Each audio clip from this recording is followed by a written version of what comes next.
ខ្ញុំមកនេះបង្ហាញពីរបៀបនៅក្នុងការផ្លាស់ប្ដូរនៅអត្រាប្ដូរប្រាក់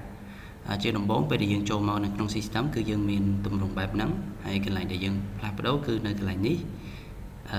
ចូលមក store config នេះមកហើយយើងឃើញផ្ទាំងបែបនេះ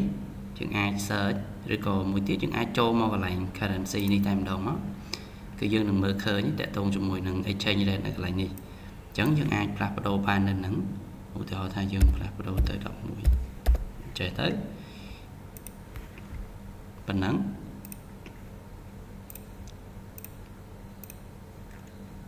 បន្ទាប់ពីប៉ុណ្ណឹងមកគឺយើងមើលឃើញយើងដាក់$1មកនេះ$1គឺស្មើនឹង41.50នេះតកតងជាមួយនឹងការផ្លាស់ប្ដូរនៅអត្រាប្ដូរប្រាក់គឺយើងធ្វើតែប៉ុណ្្នឹងទេអរគុណ